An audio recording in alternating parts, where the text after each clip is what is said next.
റബ്ബുൽ ഇസ്സത്ത് കൽപ്പിച്ചിട്ടുണ്ട്. അതിൽ മാസങ്ങളുടെ കൂട്ടത്തിൽ പവിത്രമായ മാസമാണ് മുഹറം മാസം. അള്ളാഹുവിന്റെ അടുക്കൽ മാസങ്ങൾ 12 പരിശുദ്ധ ഖുർആൻ. അത് ആകാശഭൂമികളുടെ സൃഷ്ടിപ്പിന്റെ കാലഘട്ടത്തിൽ തന്നെ തുടക്കം മുതലേ അങ്ങനെയാണ് എന്ന് ഖുർആൻ പറയുന്നുണ്ട്. സൂറത്ത് തൗബയിൽ 36 ഇന്ന ഇദ്ദത്തശ്ശുഹൂരി ഇൻദല്ലാഹ് ഇന്ന ഇദ്ദത്തശ്ശുഹൂരി ഇൻദല്ലാഹി 12 ഫീ കിതാബില്ലാഹ് യൗമ ഖൽഖസ് സമാവാതി വൽ അർള് മിൻഹാ അർബഅത്തുൻ ഹുറും ذلك الدين القيم فلا تظلموا فيهن أنفسكم. തീർച്ചയായും അള്ളാഹുവിന്റെ അടുക്കൽ ആകാശഭൂമികളെ സൃഷ്ടിക്കപ്പെട്ടത് മുതൽ തന്നെ രേഖപ്പെടുത്തി വെക്കപ്പെട്ടിട്ടുണ്ട് മാസങ്ങൾ 12 എന്ന്. ആ 12 മാസങ്ങളിൽ മിൻഹ അർബഅത്തുൻ ഹുറുമുൻ, അതിലെ 4 മാസങ്ങൾ പവിത്രമാണ്, ആദരണീയമാണ്. അതിൽ യുദ്ധം അനുവദനീയമല്ല, യുദ്ധം നിഷിദ്ധമാണ്. ആ മാസങ്ങൾക്ക് ചില പ്രത്യേകത കൽപ്പിച്ചിട്ടുണ്ട്. അള്ളാഹു റബ്ബുൽ ഇസ്സത്ത് ആദരിച്ചിട്ടുണ്ട്, പവിത്രമാക്കിയിട്ടുണ്ട്. അത് അള്ളാഹുവിന്റെ നിർദ്ദേശമാണ്. അള്ളാഹു പവിത്രമാക്കിയതാണ്. ആകാശഭൂമികളെ സൃഷ്ടിച്ച അന്ന് മുതലേ പവിത്രമാക്കി വെച്ചിട്ടുണ്ട്. ദാലിക ദീനുൽ ഖയ്യിം, വക്രതയില്ലാത്ത മതമാണിത്. ആ മതത്തിന്റെ നിർദ്ദേശമാണിത്. അതുകൊണ്ട് എന്തു ചെയ്യണം നമ്മൾ ഈ മാസങ്ങളിൽ? ഫലാ തദ്ലിമൂ ഫീഹിന്ന അൻഫുസകും, നിങ്ങൾ നിങ്ങളുടെ സ്വന്തത്തോട് അതിക്രമം കാണിക്കരുത്. ഈ മാസങ്ങളിൽ നിങ്ങൾ സ്വന്തത്തോട് അതിക്രമം കാണിക്കരുത് എന്ന് പറഞ്ഞാൽ ഈ മാസങ്ങളിൽ നിങ്ങൾ കൂടുതൽ സൂക്ഷ്മത കാണിക്കണം, തഖ്വയോടുകൂടി ജീവിക്കണം. നിങ്ങൾ തെറ്റുകളിലേക്ക് പോകരുത്. അതിനർത്ഥം മറ്റുള്ള മാസങ്ങളിൽ തെറ്റുകൾ ചെയ്യാൻ പറ്റുമെന്നാണോ? അല്ല. ഒരു മാസത്തിലും ഒരു സമയത്തും തെറ്റ് ചെയ്യാൻ പാടില്ല. പക്ഷേ ആ കൂട്ടത്തിൽ 12 മാസങ്ങളിൽ കുറച്ചുകൂടി പവിത്രമായി കരുതേണ്ട, തെറ്റുകൾ ചെയ്യാതെ സൂക്ഷ്മത പുലർത്തേണ്ട മാസങ്ങളാണ് 4 മാസം. അതിലൊരു മാസമാണ് വർഷത്തിന്റെ ആരംഭമായ മുഹറം മാസം. മറ്റു 3 മാസങ്ങൾ ഏതൊക്കെയാണ്? ഒന്ന് കൊല്ലാവസാനമായിട്ടുള്ള ദുൽഹിജ്ജയാണ്. അത് കഴിഞ്ഞുപോയി. അത് ഒരു വർഷത്തിന്റെ അവസാനത്തെ മാസമാണ് ദുൽഹിജ്ജ. അതിന്റെ തൊട്ടു മുമ്പുള്ള ദുൽഖഅദ മാസവുമാണ്. ദുൽഖഅദ, ദുൽഹിജ്ജ, മുഹറം ചേർന്ന് നിൽക്കുന്ന 3 മാസവും ഇടയിലുള്ള റജബ് എന്നുള്ള ഒരു മാസവും, ഇങ്ങനെ 4 മാസങ്ങള് പവിത്രമായ, ആദരണീയമായ, യുദ്ധം നിഷിദ്ധമാക്കപ്പെട്ട മാസങ്ങളാണ്. ഈ മാസങ്ങളെ പ്രത്യേകം എടുത്തു പറഞ്ഞിട്ട് പരിശുദ്ധ ഖുർആൻ പറയുന്നത് ഫലാ തദ്ലിമൂ ഫീഹിന്ന അൻഫുസകും, ഈ ദിവസങ്ങളിൽ നിങ്ങൾ നിങ്ങളോട് അതിക്രമം കാണിക്കരുത്, തെറ്റുകൾ കാണിക്കരുത്, സൂക്ഷ്മമായി ജീവിക്കണം എന്നുള്ളതാണ്. അപ്പോൾ നമ്മൾ കൂടുതൽ തഖ്വ പാലിക്കേണ്ട ഒരു മാസത്തിലൂടെയാണ് നമ്മൾ കടന്നു പോയിക്കൊണ്ടിരിക്കുന്നത്. പ്രിയമുള്ള സഹോദരി സഹോദരന്മാരെ, ഈ മാസം 4 മാസങ്ങളെ കൂട്ടത്തിൽ ഏതാണ് പവിത്രത എന്നുള്ള കാര്യത്തിൽ, ഏത് മാസത്തിനാണ് കൂടുതൽ ശ്രേഷ്ഠത എന്നുള്ള കാര്യത്തിലൊക്കെ അഭിപ്രായ വ്യത്യാസങ്ങൾ ഉണ്ടാകാം. ഏതായാലും മാസങ്ങളുടെ കൂട്ടത്തിൽ ഏറ്റവും ശ്രേഷ്ഠമായ മാസം അത് വിശുദ്ധമായ റമദാൻ മാസം തന്നെയാണ്. എന്നിട്ട് നബി സല്ലല്ലാഹു അലൈഹി വസല്ലം പറയുന്നു, അഫ്ളലു സിയാമി ബഅദ റമളാന ശഹ്റുല്ലാഹിൽ മുഹറം, റമളാനിന് ശേഷം പിന്നെ നിങ്ങൾക്ക് നോമ്പനുഷ്ഠിക്കുവാൻ ഏറ്റവും ശ്രേഷ്ഠമായിട്ടുള്ള മാസം ശഹ്റുല്ലാഹിൽ മുഹറം, അള്ളാഹുവിന്റെ മാസമായ മുഹറം മാസമാണ്. അപ്പോ മുഹറം മാസത്തിന് അള്ളാഹു മറ്റൊരു പേരും കൂടി ഇട്ടു. എന്താണത്? ശഹ്റുല്ലാഹ്, അള്ളാഹുവിന്റെ മാസം എന്നുള്ളത്. അപ്പൊ മുഹറം മാസം അള്ളാഹുവിന്റെ മാസമാണ്. ബാക്കിയൊക്കെ അള്ളാഹിന്റെ മാസമല്ലേ? പക്ഷേ അസ്യാമു ലി എന്നൊക്കെ പിന്നെ അള്ളാഹു സുബ്ഹാനഹു വ തആല പറഞ്ഞിട്ടില്ലേ? നോമ്പ് എനിക്കുള്ളതാണ് എന്നുള്ളത്. അതൊരു സവിശേഷമായ ഒരു പ്രത്യേകത രേഖപ്പെടുത്തുന്നതിന് വേണ്ടിയാണത്. അപ്പൊ ഷഹറുള്ള എന്ന് പറഞ്ഞാൽ അള്ളാഹു പ്രത്യേകമായി തെരഞ്ഞെടുത്ത പവിത്രമായ, ആദരണീയമായ ഒരു മാസമാണ് മുഹറം മാസം. ആ മുഹറം മാസം, റമളാൻ മാസം കഴിഞ്ഞാൽ പിന്നെ നിങ്ങൾക്ക് ഏറ്റവും കൂടുതൽ നോമ്പനുഷ്ഠിക്കുവാൻ ഏറ്റവും ശ്രേഷ്ഠമായിട്ടുള്ള മാസമാണ്. അപ്പോൾ ഈ മാസങ്ങളിൽ, ഈ പവിത്രമായ ഈ മാസത്തിൽ നോമ്പനുഷ്ഠിക്കുക എന്നുള്ളത് ഏറ്റവും ശ്രേഷ്ഠതയുള്ള കാര്യമാണ്, പുണ്യമുള്ള കാര്യമാണ്, പ്രതിഫലം ലഭിക്കുന്ന കാര്യമാണ്. അതിൽ മുഹറം 10 ഏറെ ശ്രദ്ധേയമാണ്. മുഹറം 10 എന്താ പറയാ? ആശൂറാ. ആശൂറ എന്ന് പറഞ്ഞാൽ അൽ യൗമുൽ അൽ യൗമുൽ ആഷിർ, 10ാമത്തെ ദിവസം. ആഷിർ എന്ന് പറഞ്ഞാൽ 10. യൗമുൽ ആഷിർ 10ാം ദിവസം. ആഷുറ അത് അശ്റയുമായി ബന്ധപ്പെട്ടതാണ്, അഥവാ മുഹറം 10. ഇതാണ് ആഷുറ. ഇതിൽ മറ്റൊരു അതിന്റെ തൊട്ടു മുമ്പുള്ള ദിവസവും നോമ്പനുഷ്ഠിക്കൽ സുന്നത്തുണ്ടത്. അത് വാചികമായി പ്രവാചക തിരുമേനി സല്ലല്ലാഹു അലൈഹി വസല്ലം പറഞ്ഞു, ഞാൻ അടുത്ത വർഷം ജീവിച്ചിരിപ്പുണ്ട് എങ്കിൽ 9 കൂടി നോമ്പനുഷ്ഠിക്കുമെന്ന്. അപ്പം താസുആയിലും നോമ്പനുഷ്ഠിക്കണം, സുന്നത്താണ്. അത് മുഹറം 9 അപ്പൊ 9നും 10നും നോമ്പനുഷ്ഠിക്കൽ. നബി സല്ലല്ലാഹു അലൈഹി വസല്ലമ മക്കയിൽ വെച്ചുകൊണ്ട് തന്നെ ഈ നോമ്പ് അനുഷ്ഠിച്ചിരുന്നു. അത് നബി മാത്രമല്ല, ഖുറൈശികളും നോമ്പനുഷ്ഠിച്ചിരുന്നു. അപ്പൊ ജാഹിലിയ കാലഘട്ടത്തിൽ ഖുറൈശികളും പവിത്രമായി കണ്ടിരുന്ന ഒരു ദിവസമാണ് മുഹറം 10, ആഷുറ ദിവസം. ഖുറൈശികൾ, മുശ്രിക്കുകളായ ഖുറൈശികൾ നോമ്പനുഷ്ഠിയിരുന്നു. നബി സല്ലല്ലാഹു അലൈഹി വസല്ലമയും ആ കൂട്ടത്തിൽ ചേർന്ന് നോമ്പ് നോറ്റിരുന്നു. പിന്നീട് നബി സല്ലല്ലാഹു അലൈഹി വസല്ലമ മദീനയിലേക്ക് വന്നു. മദീനയിലെത്തിയപ്പോൾ നബി സല്ലല്ലാഹു അലൈഹി വസല്ലമ നോമ്പ് നോറ്റു. മാത്രവുമല്ല, അവിടെ യഹൂദന്മാർ, ജൂതന്മാർ നോമ്പനുഷ്ഠിക്കുന്നത് കണ്ടു. ആ സമയത്ത് റസൂൽ കരീം സല്ലല്ലാഹു അലൈഹി വസല്ലം ഇബ്നു അബ്ബാസ് റളിയല്ലാഹു അൻഹുവിനെ തൊട്ടുദ്ധരിക്കുന്ന സഹീഹ് ബുഖാരി റിപ്പോർട്ട് ചെയ്ത ഹദീസിൽ ഇങ്ങനെ കാണാം. അനി ഇബ്നു അബ്ബാസ് റളിയല്ലാഹു അൻഹു ഖാല ഖദിമൻ നബി സല്ലല്ലാഹു അലൈഹി വസല്ലമ അൽ മദീന, നബി സല്ലല്ലാഹു അലൈഹി വസല്ലമ മദീനയിലേക്ക് കടന്നു വന്നു. ഫറഅൽ യഹൂദ തസൂമു യൗമ ആശുറ, മുഹറം 10ന്റെ ദിവസം ജൂതന്മാർ നോമ്പനുഷ്ഠിക്കുന്ന നബി സല്ലല്ലാഹു അലൈഹി വസല്ലമ കണ്ടു. ഫഖാല, അപ്പൊ നബി സല്ലല്ലാഹു അലൈഹി വസല്ലമ ചോദിച്ചു, മഹാദ, ഇതെന്താ ഏർപ്പാട് എന്ന് ചോദിച്ചു. നബി നേരത്തെ അനുഷ്ഠിക്കുന്നതാണ് നോമ്പ്. അപ്പൊ ഇവര് ജൂതന്മാര് കൂടി നോമ്പ് അനുഷ്ഠിക്കുന്ന കണ്ടപ്പോ നബി അങ്ങോട്ട് ചോദിച്ചതാണ്, നിങ്ങൾ ഏത് അടിസ്ഥാനത്തിലാണ് നോമ്പ് അനുഷ്ഠിക്കുന്നത് എന്ന് ചോദിച്ചപ്പം കാര്യം അവർ പറഞ്ഞു, ഹാദാ യൗമുൻ സ്വാലിഹുൻ, ഇത് നല്ലൊരു ദിവസമാണ്. ഹാദാ യൗമുൻ നജ്ജല്ലാഹു ബനി ഇസ്രായീല മിൻ അദുവിഹിം, ബനു ഇസ്രായേലുകാരെ അവരുടെ ശത്രുക്കളിൽ നിന്ന് അല്ലാഹു സുബ്ഹാനഹു വ തആല രക്ഷപ്പെടുത്തിയ ദിവസമാണ്.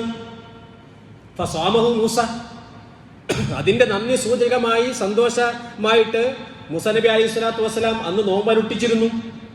അതുകൊണ്ട് ഞങ്ങൾ നോമ്പനുഷ്ഠിക്കുകയാണ് എന്ന് ജൂതന്മാര് പറഞ്ഞപ്പം നബി സല്ലല്ലാഹു അലൈഹി വസല്ലം പറഞ്ഞു, നബി തങ്ങൾ പറഞ്ഞു, ഫഅന അഹഖു ബിമൂസാ മിൻകും, നിങ്ങളെക്കാളും കൂടുതൽ മൂസയോട് കടമപ്പെട്ട് കിടക്കുന്നത്, കൂടുതൽ അർഹതയുള്ളത് എനിക്കാണ് എന്ന് നബി സല്ലല്ലാഹു അലൈഹി വസല്ലം പറയുകയും ഫസ്വാമഹു, നബി തുടർന്ന് വരുന്ന നോമ്പ് അന്ന് അനുഷ്ഠിക്കുകയും വഅമറ ബിസ്വിയാമിഹി, നോമ്പ് അനുഷ്ഠിക്കുവാൻ നബി സല്ലല്ലാഹു അലൈഹി വസല്ലം കൽപ്പിക്കുകയും ചെയ്തു.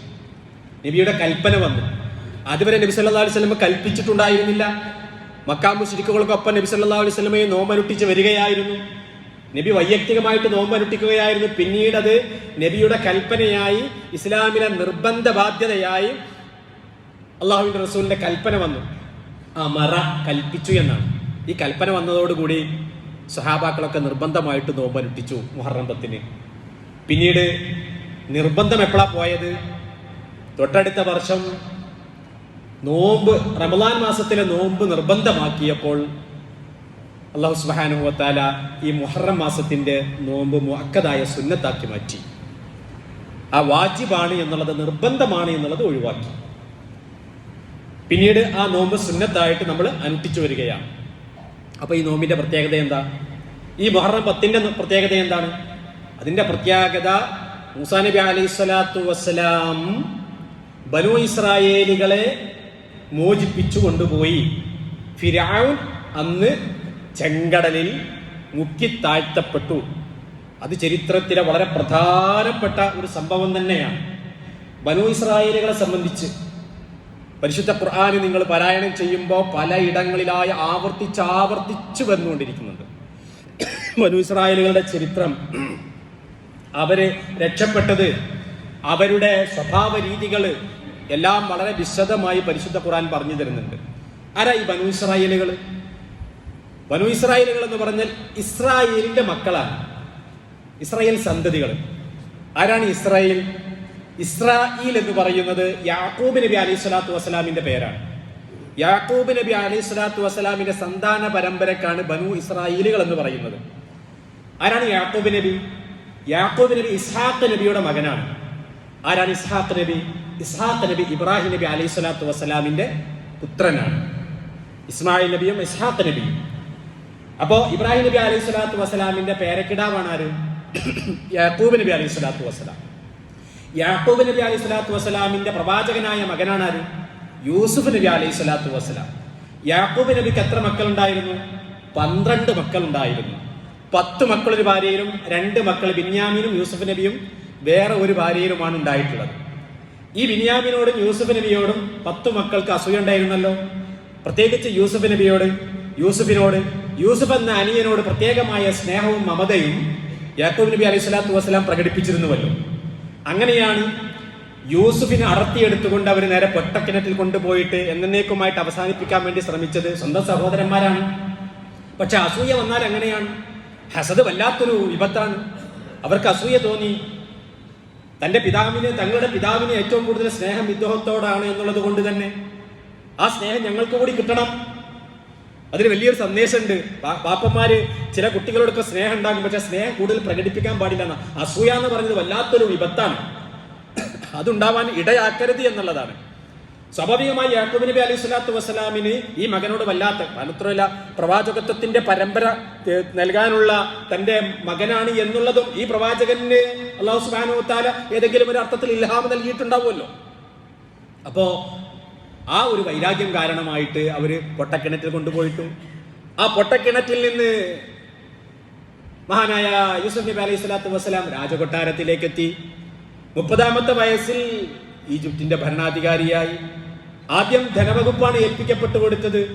അങ്ങനെ ധനകാര്യമന്ത്രിയായി, പിന്നീട് അവിടുത്തെ അസീസായി, അവിടുത്തെ ഭരണാധികാരിയായി 30-ാമത്തെ വയസ്സിൽ.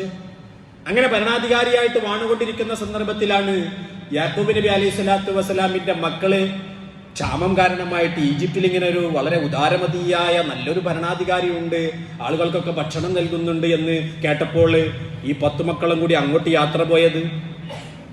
അവിടെ എത്തിയപ്പോൾ ഇവരെ സ്വീകരിച്ചു, ആനയിച്ചിരുത്തി.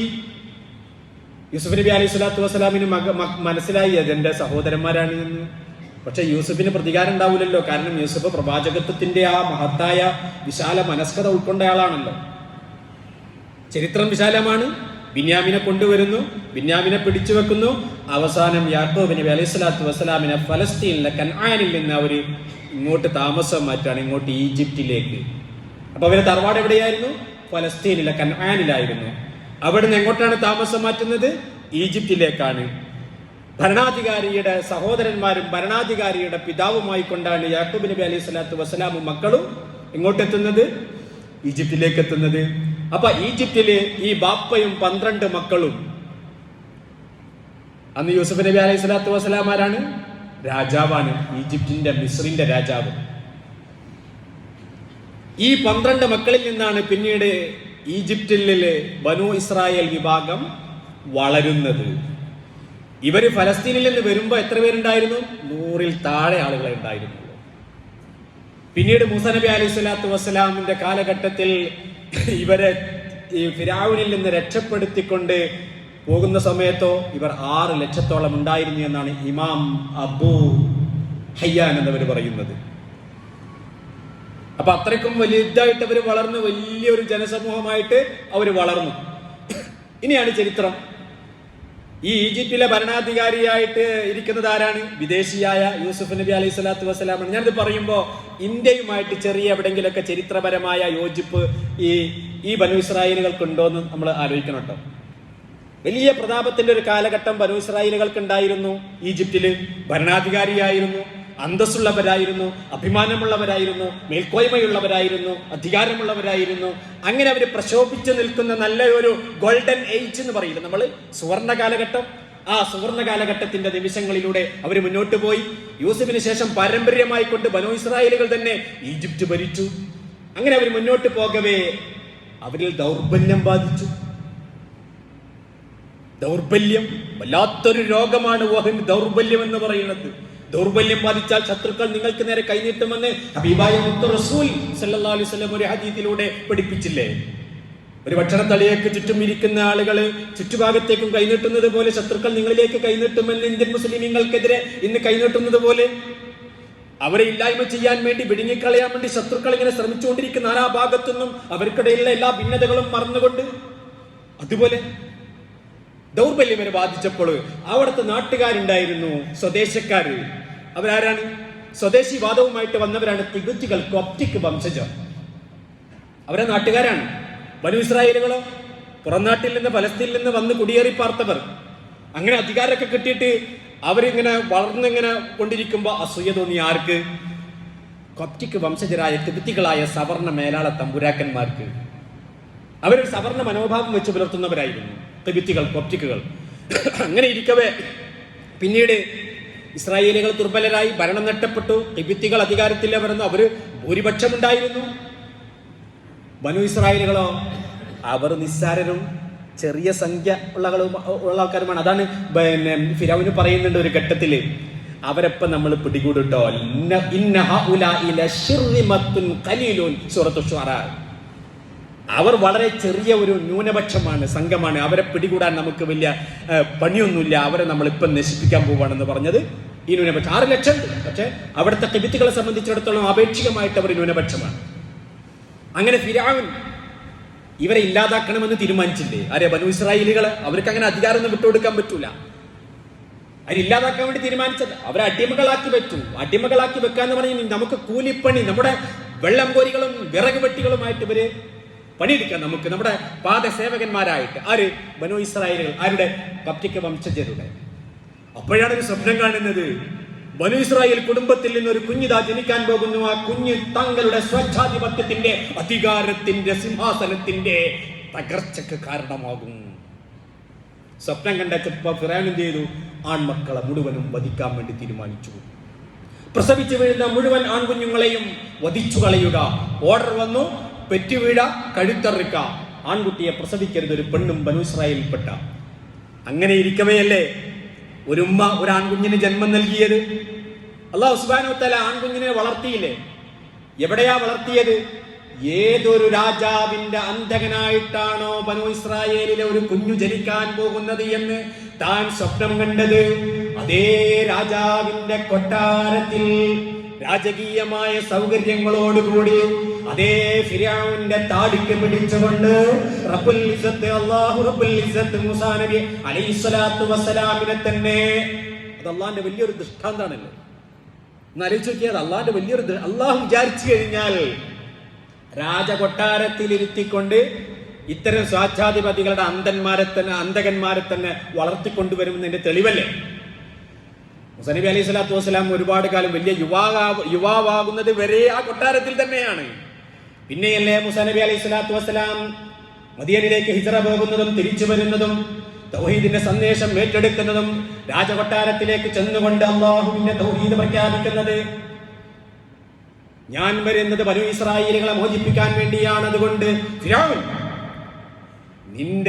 നീ അടിമകളാക്കി വെച്ചിട്ടുള്ള ഈ ബനൂ ഇസ്രായേലുകളെ ഫഅർസിൽ മഅഇ ബനീ ഇസ്രായേൽ, അവരെ മോചിപ്പിക്കണം എന്ന് പറഞ്ഞത്, അവരെ സ്വതന്ത്രമാക്കാൻ. നമ്മൾ പ്രവാചകന്മാരുടെ ചരിത്രം പറയുമ്പോൾ ഒരർത്ഥത്തിൽ ഏറ്റവും വലിയ സ്വാതന്ത്ര്യ സമര സേനാനിയായിട്ട് ചരിത്രത്തിൽ ഒരു പ്രവാചകനെ ആ അർത്ഥത്തിൽ രേഖപ്പെടുത്താൻ പറ്റുമെങ്കിൽ അത് മൂസാ നബി അലൈഹി സ്വലാത്തു വസ്സലാമിനെയാണ്. ആ മൂസാ നബി അലൈഹി സ്വലാത്തു വസ്സലാം ബനൂ ഇസ്രായേലുകളുമായിട്ട് ചെങ്കടൽ കടക്കാൻ വേണ്ടി പോകുക. ആ സന്ദർഭം നിങ്ങൾ ഓർക്കണം.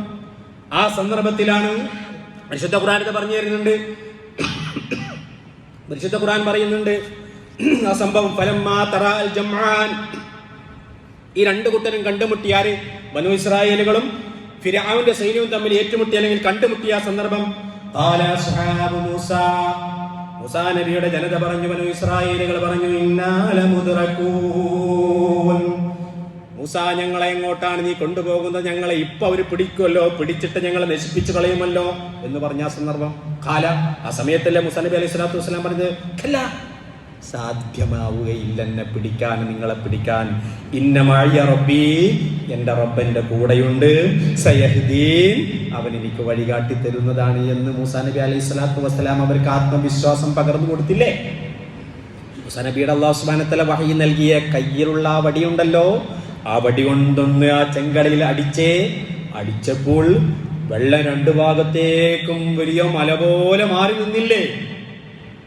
നടുവിലൂടെ നല്ലൊരു വഴി, സുഗമമായ ഒരു പാത, നനവില്ലാത്ത ചളിയില്ലാത്ത നല്ലൊരു വഴിയും. അത് അത്ഭുതമല്ലേ? മഹാത്ഭുതം, ചരിത്രത്തിലെ മഹാത്ഭുതം, അള്ളാഹുവിന്റെ സഹായം.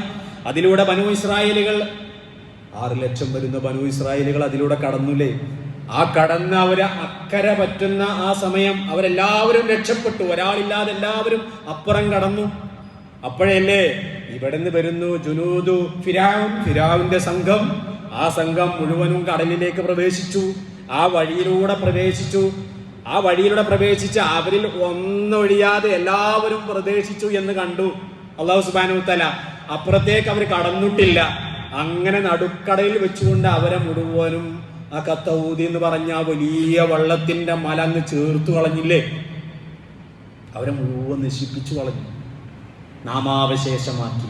അത് മുഹറം 10-നാണ്. വലിയൊരു ദൃഷ്ടാന്തത്തിലുണ്ട് അല്ലേ, വലിയൊരു